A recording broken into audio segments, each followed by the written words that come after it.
Good morning, good evening, everyone. Omega Pyramid Dallas, PSSM Corporate, and Pyramid Valley International welcomes you to day 48 of Stillness Beat, your daily dose of meditation and wisdom. So, friends, let's welcome Master Balaji to conduct meditation today. Good morning, Balaji. Good morning, Sirisha. Good morning, everyone. So, my dear friends, my dear masters, and my dear gods, let us start our day with meditations. So, kindly take a comfortable posture either on the floor or on the chair. Wherever you are comfortable, please be seated in a comfortable posture. Kindly cross your feet if you are sitting on a chair and squat your feet if you are sitting on the floor. If you are wearing eyeglasses, kindly remove them away and clasp your fingers into fingers. Rest your hands comfortably. Gently close your eyes.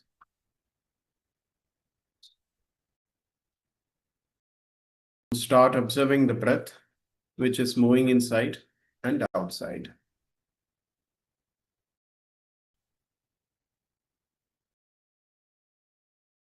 Let there be no thoughts in your mind, whatsoever it may be. Kindly try to make your mind as empty as possible.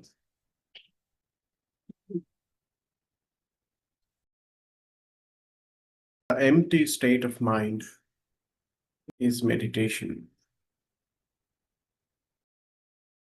Be relaxed. Let there be no stress. Let there be no pains in the physical body.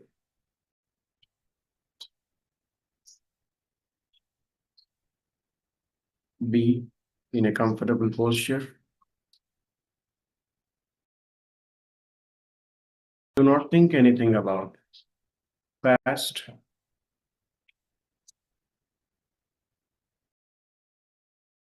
Do not plan anything for the future in this 45 minutes of meditation. Let us meditate for our own selves, for health, for peace of mind,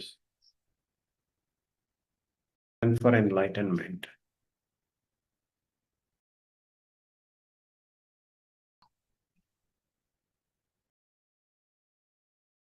Meditation starts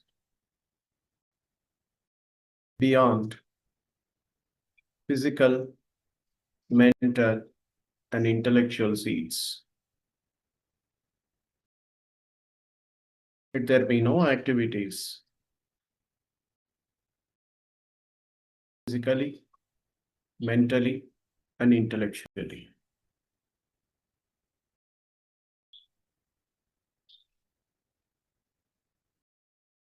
Kindly do not think anything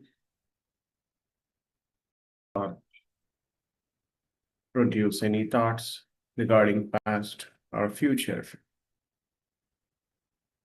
Be in the present moment.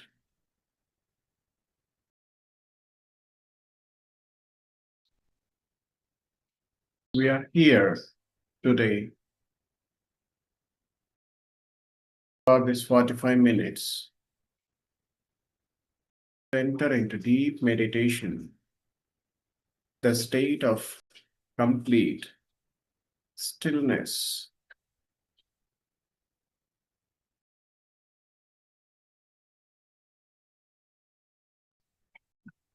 Let us meditate for 45 minutes with the help of music.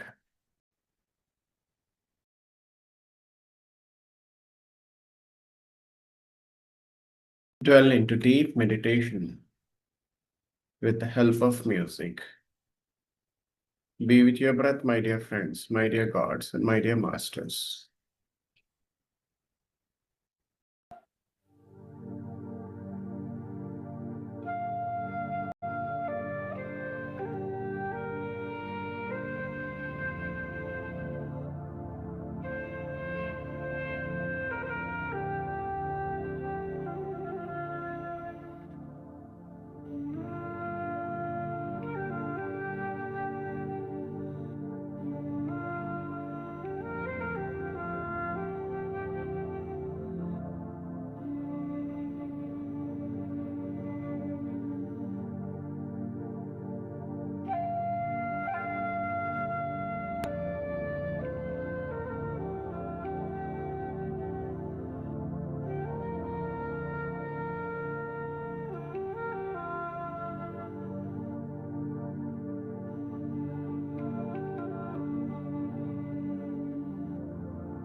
Be with your breath, my dear friends, my dear masters, and my dear gods.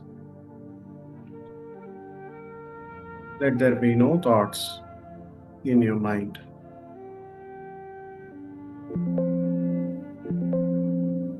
Keep observing the breath, which is moving inside and outside.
Be with your breath, my dear friends, masters, and gods.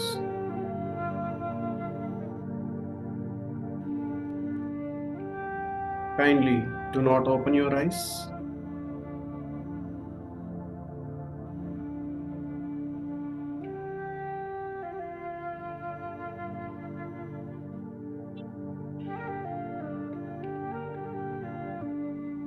Bring your attention onto your heart center.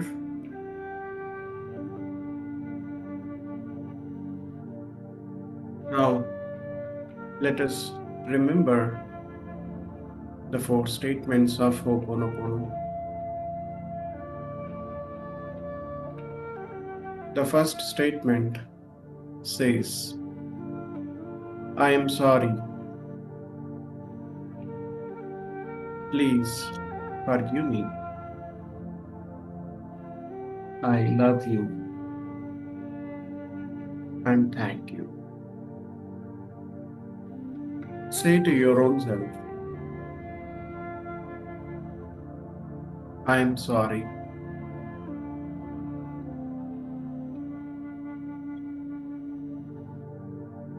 Please forgive me.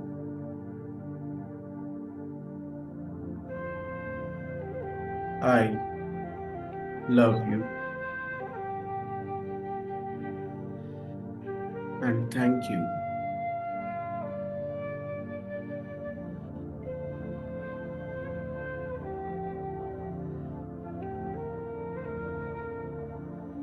Once again, I am sorry. Please forgive me.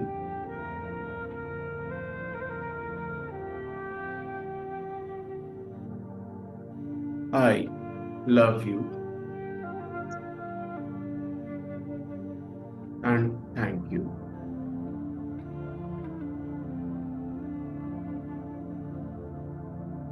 Please.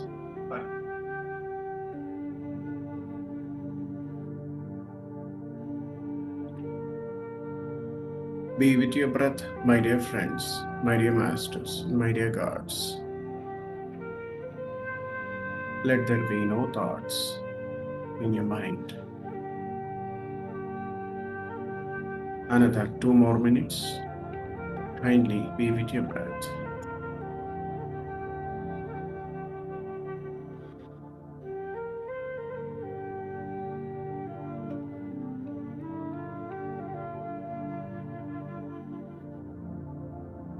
Let us recap the 4 agreements, the 4 statements given by the Master Toltec.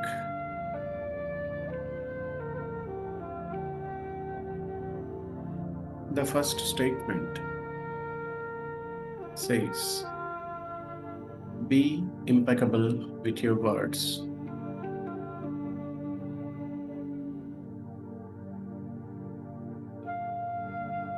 And the second statement says, don't take anything personally.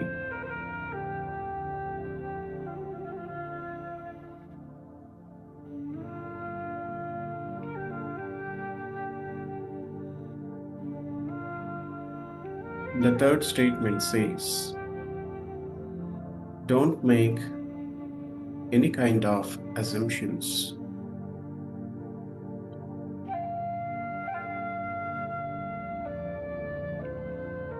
And the fourth statement says, always do your best.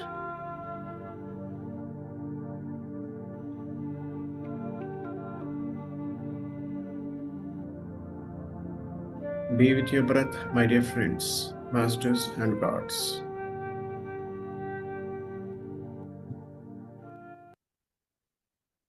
Last 30 seconds.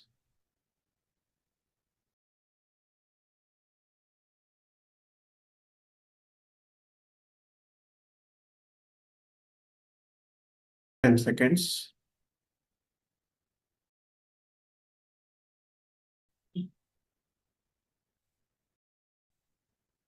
5, 4, 3, 2, 1, 0. Kindly place your hands on your eyes for 5 seconds, and you may open your eyes when you are ready. Thank you, my dear friends, my dear masters and gods. We have done 45 minutes of meditation. Thank you so much.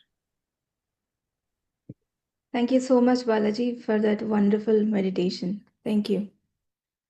So I hope everyone are coming out of meditation. So now I invite Prithvi to share today's wisdom bite. Good morning, Prithvi. Good evening, Sirisha. Thank you. Thank you, Balaji, for that peaceful meditation. So, friends, let's get into today's topic.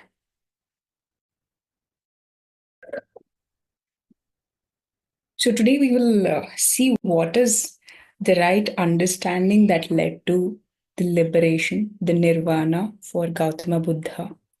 And we'll see what right understanding, according to him, is. Yeah. Gautama Buddha, on the right understanding for him, the right understanding is the right view, which he called as Sammadhitti. So, the day when he got enlightened, he realized four truths. They are called the noble truth, four noble truths. So, first thing that he understood was life involves suffering. On this planet, there is suffering, there is dukkha everywhere. And suffering, there is a cause for this suffering. He understood the second truth, that is, the cause for suffering is craving, attachment, and ignorance. He calls all of these together as Trishna. And the third noble truth that he also understands by being and watching the suffering is that there is an end for the suffering. The misery can be ended. And for that, he comes up with a path. That is the fourth truth. So, in that path, the final step is the right understanding. The first step or the final step is the right understanding. Some people see it as the first step, or some people see it as the final step, which is the right understanding. Right understanding and right view is seeing reality clearly, without distortion, without judgment, or without ignorance. Ignorance comes because of lack of knowledge or lack of understanding. What is that we are lacking? That the identity, or we don't know who we really are, or the natural self.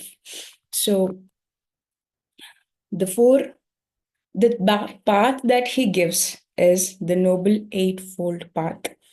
He says if you go through and practice this path, walk in this path, you will get liberated. I got liberated in this path. You don't have to believe, experiment for yourself, walk the path and see that you will also get liberated. And it is divided, the eight divisions are grouped into three groups. First is Sila, Samadhi, Panna. Sila is about morality, how we conduct our life. It is about the right speech, right action, right livelihood. And then comes, once we are morally right, we are able to meditate and sit for mindful meditation. And that's when we can go into the samadhi state, which is the right concentration, which involves right effort, right mindfulness, and right concentration. And finally, once we have got into the samadhi state, which is the stillness, the state of stillness, we will start to understand. We start to get the wisdom of what the life is, what I am, and what the existence is all made up of. So that is what right understanding is, and we will also start developing right thought. That is the panna, the third stage. So panna happens, there are three stages of panna. Buddha says that you can get wisdom in three ways. In the last Saturday session, Sampath was mentioning about this. Shrutamaya pragna, Chintanamaya pragna, and Bhavanamaya pragna. Shrutimaya Prajna, let's see what it is like a borrowed wisdom. We are hearing this knowledge about this right now. We are going to read a lot of books. I keep mentioning about the books, and we listen to teachings like what we are doing right now, and these will help us to get into the right direction. It is very much needed to give us the right direction because a lot of us don't know where to go. But Shruti Maya Pragna, the borrowed wisdom will help us to give direction to our path. But it is not liberating. Sometimes the danger of this Shruti Maya Pragna is we blindly believe, and it might cause spiritual ego. Whatever we believe is right without experience, if we believe something, it becomes ego and we get rigid about it. And sometimes it might be fear based acceptance also. Most of the time we pray or go to the god because of fear based acceptance, not because of the real devotion. So the second thing is Chintana Maya Pragna. This is about logical analysis. Once you've heard about it, you start thinking that, okay, I have collected a lot of information. Now I will logically think, rationally examine, practically test. This refines the understanding and it helps us to get into the more depth of the path. But the danger is this intellect can inflate ego a lot. Just because I've read all the literature and philosophies of the religion will not make me a scholar. So one develops this intellectual knowledge and thinks that he's wise enough and he understands everything. Just like how we are doing, right? We are listening to a lot of things and collecting a lot of information. This doesn't make us wise until we get into the experiential um, the wisdom of the knowledge. So understanding is not transformation, concept is not realization. Where so one has to always see that where has knowledge made me rigid instead of humble. The knowledge, the more we dig in, we have to realize that I actually don't know. What I know is very little. So there is a lot that I need to know. So, Bhavanamaya Pragna, the experiential wisdom, is all about the understanding that develops within oneself at the experiential level. And this is the only wisdom, that you can say, I know. Otherwise, you cannot claim that I know this. So, the experiential wisdom only can liberate you or take you towards the Nibbana. Everyone knows that the entire universe is constantly changing, but the mere intellectual understanding of this reality will not help. One must experience it within oneself. We know that we have to live in the present moment. All of us have this knowledge, but practically living in the present moment is a total different experience. So once Siddhartha Gautama started to observe and he started leaving all the preconceptions and started to examine himself with the experience, he started to discover the true nature of physical and mental structure. He found that the physical world is composed of subatomic particles and they are ephemeral, which means they arise and pass away trillions of times every moment. He says this just in when he just does this in the millisecond, the subatomic particles are dying and are getting a new form 10 to the power of 21 times. So this was also, backed or confirmed by the scientists recently that the molecules or the atoms are dying and arising at this rapid speed. And because of the rapidity and the continuity of the process, it gives an illusion of the solidness. It gives the illusion of permanence. But when you see at the subatomic level, it is all arising passing away, arising, passing away. It happens trillions of times every millisecond. Just imagine how rapidly the process is happening, the death and the birth, death and the birth.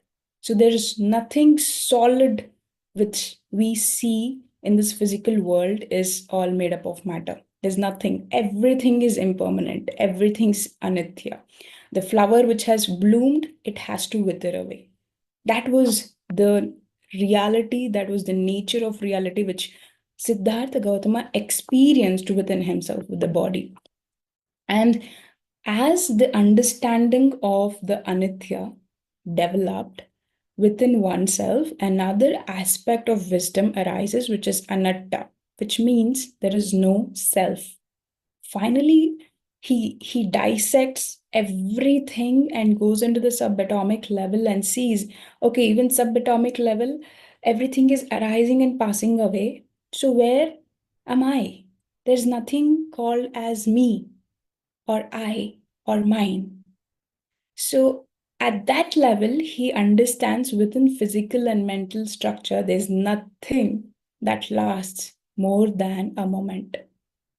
Nothing that can one identify as unchanging self. Whatever you are seeing is changing every moment, and you cannot say that this is me or this is mine. If something is indeed mine, then one must be able to possess it or control it. But in fact, one has no mastery even over one's body. We don't have control over our body. It keeps changing, it keeps decaying, it keeps, regardless of we want it or not, the change of the material, the physical existence, this body keeps changing. And that is not us. So the final realization we come to when we experientially get into this understanding is there is no I, there is no self. And finally, once the understanding of anatta comes, we start to understand that if I try to hold on to something that is changing every moment, then one is bound to create misery for oneself. This body is changing, and what I possess, maybe this phone, I might call it as my phone. If it falls down, I will cry. If somebody's phone falls down, I don't care. Just because this is my phone, I think I possess it, makes me suffer. But with the real understanding of the impermanence of this body and the phone and whatever we possess, be it our parents and people around us, everybody are with the same nature of existence. If we relate to people, because in this world there are so many deaths happening, but none of the deaths bother us. If the death happens in my family, I start to suffer just because they belong to me. It's my parent or my friend or my sibling makes me suffer. It is the attachment.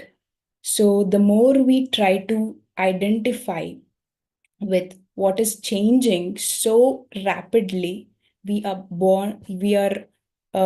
by default going to suffer. So commonly one identifies suffering with unpleasant sensory experiences. When we go through something which is not so pleasant, we can detach easily. But sometimes when things are very pleasant, when everything is going right, when I'm at the peak of success, the suffering is equal, because the more I get attached to the pleasant, the success, the high that is happening, even that is impermanent in nature. That is not going to stay forever. And if I get attached to it, I am bound to suffer even more than the unpleasant suffering. So Buddha says when you are having pleasant sensations, when everything is going right around you, when you're feeling very high, happy, and excited, please be aware. the more consciousness is needed when you are experiencing the pleasant sensations on the body. That is where you get chained and attached.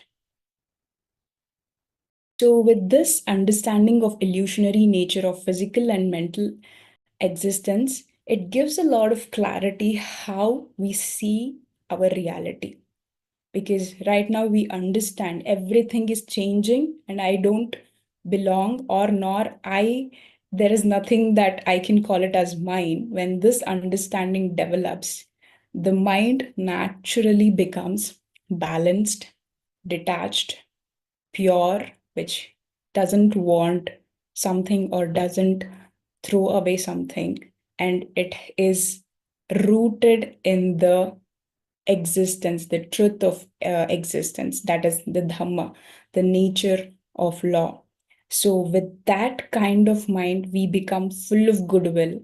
We always be compassionate. We always be loving to everything that is happening. We just accept and love because we know everything is going to change, nothing is permanent. So, with this understanding, friends, let's intend for the day. So I request all of you to close your eyes.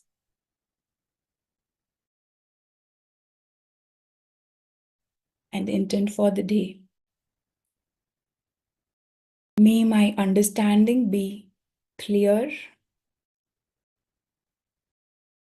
Let me see reality as it is and not how I want it to be. Let my mind be steady, my actions be pure, and let me be rooted in Anitya, Anitya, Anitya. Thank you. Over to you, Suresh. Thank you, Prithvi, for that wonderful wisdom. So, friends, let's move on to the experience sharing. So, today we have Vandana from Chennai who will be sharing her meditation experience.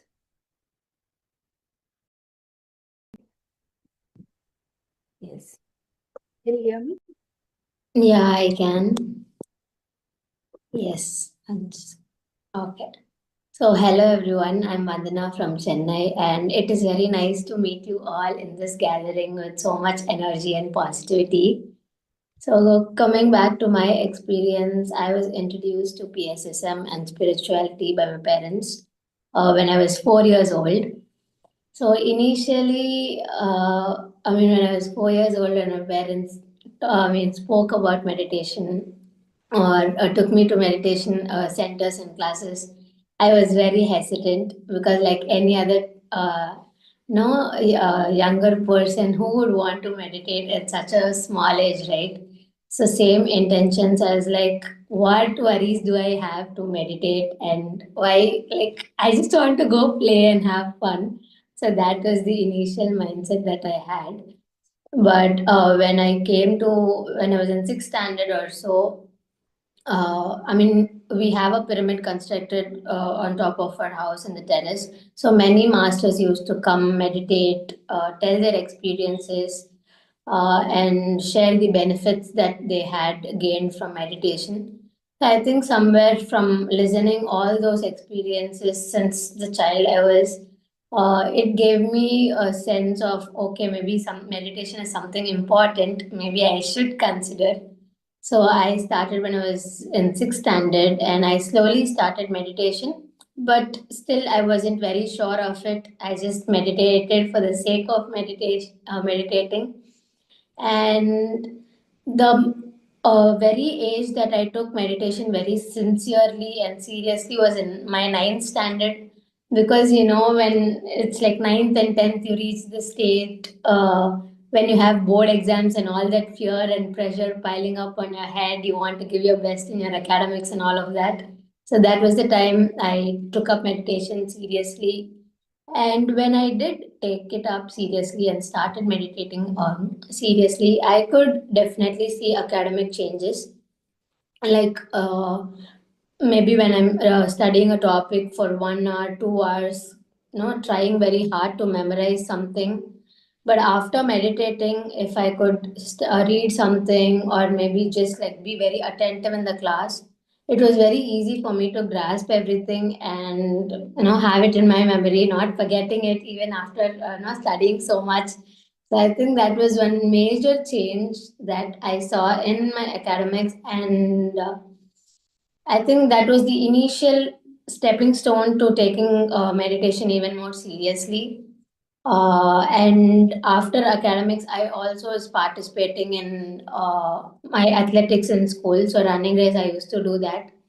And my mom used to say that, no, before going to a running race, just do meditation and go. Like, what is even the relation between me running and meditating? You just like telling some stories to make me meditate. That was my thought.